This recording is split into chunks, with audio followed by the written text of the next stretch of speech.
Yan. For today's video. Sa ating hair natin. Paano tayo po? Marag. Marag. Yeah.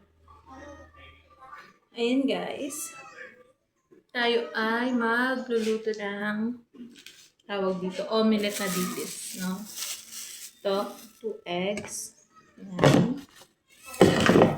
Nalagyan natin 2 eggs. Here.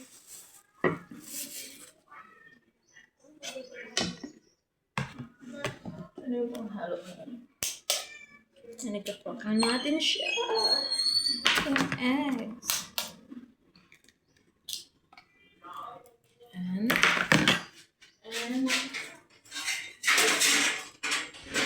ito guys, yung pang halo ng egg. Shake na natin yung egg. Egg.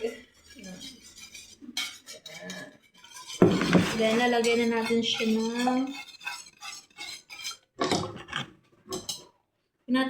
flour. Yeah. 2 cups of flour. Harina. Pampakapit. Yan. Laloy na natin siya. Then, after nito, lalagay na natin yung dilis na elixir. Ito na guys yung dilis, no? Tatanggalin na natin siya. Dumikit siya.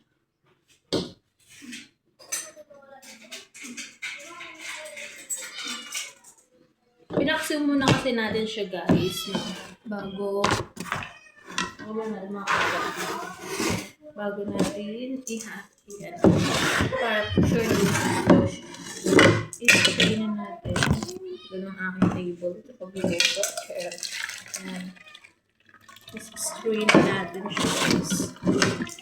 Tanggalin natin yung kanyang mga sabaw. Kasi pinaksim muna natin siya. Ito na siya guys. Yung maliliit na dilis. Ito guys. Yan ang maliliit na dilis. No? And tanggalin natin yung mga ano yan? Katong natin tanggalin. Para tanggalin natin yung mga bawang luya. Okay na yan. Healthy din naman yan.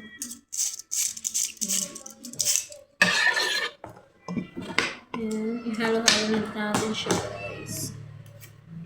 Mikit na yun.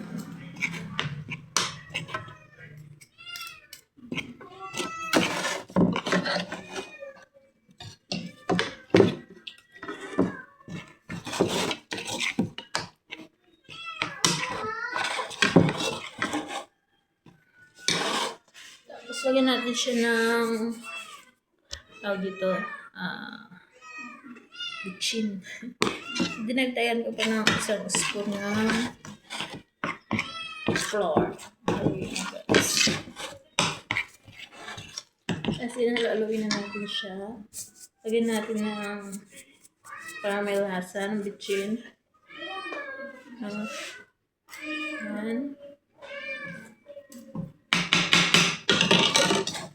So, nalaluin na natin siya guys.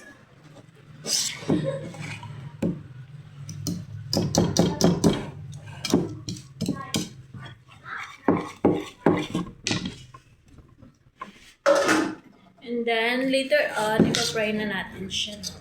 Yan, ipa-fry na natin siya.